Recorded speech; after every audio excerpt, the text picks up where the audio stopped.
it can help because who knows? We might do have terrorists that's still amongst us. You know what I mean? But honestly, I believe that we just need them here to protect our people. That's all. I'm redeploying nearly 1,000 members of the New York State Police, MTA Police, and MTA National Guard to conduct bag checks in the city's busiest transit stations. Last week in Gates County, North Carolina, an armed illegal immigrant was arrested who is on the federal terrorist watch list. His name is Awet Hagos.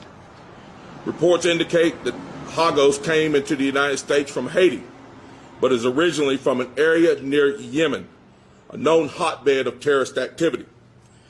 Police were called to the scene after reports of shots fired, and when deputies moved in to apprehend him, Hagos attempted to disarm a deputy before fleeing.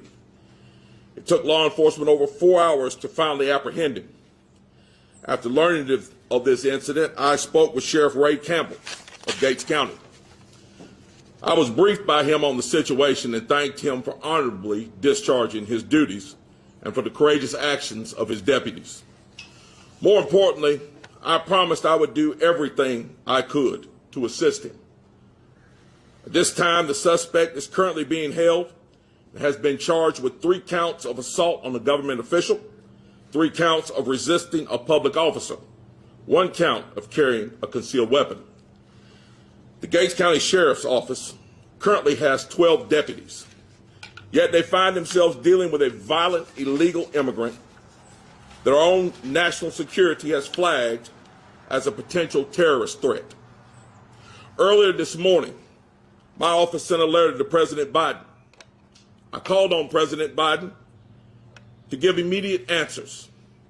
In the letter, I raised questions such as, how did Hagos enter the United States? How did Hagos get to North Carolina?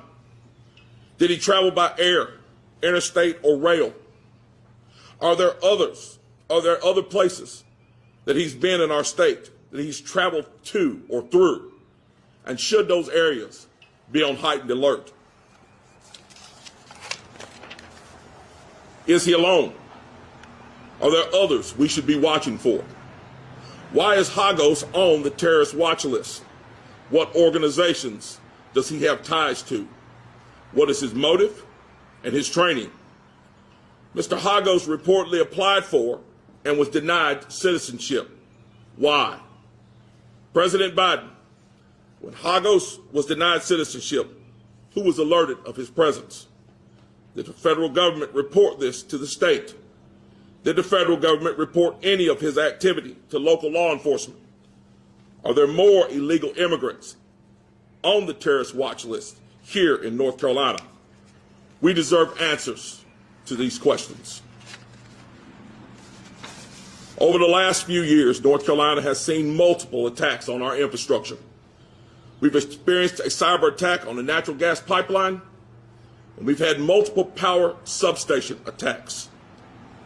Hagos was living just an hour from multiple military installations, both in North Carolina and Virginia. It's imperative that we know immediately if he had known terrorist ties or whether he's been in contact with any associates thereof. We need to know if there are any imminent dangers to the citizens of North Carolina. The silence from the Biden administration on this situation is not an isolated incident. Not even our elected officials in Congress or the Senate have been able to get any answers from him. Last week, members of our federal delegation wrote a letter demanding answers regarding a migrant housing facility in Greensboro. They received no information from the Biden administration, despite this facility going online just in the last few days. There are reports that this migrant facility in Greensboro will house around 800 immigrants from 13 to 17 years old. This facility deserves a high level of scrutiny, and we deserve answers. This is not because we fear some hypothetical tragedy, but because we have experienced it. 2 years ago, right here in Wake County, a deputy was murdered by illegal immigrants. It was reported that one of those 3 suspects was first apprehended by ICE as a minor. He later managed to cross back again into the United States from Mexico.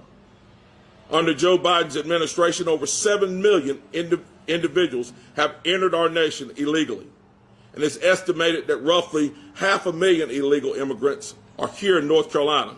And we have very little information about these individuals. The federal government has refused to give answers.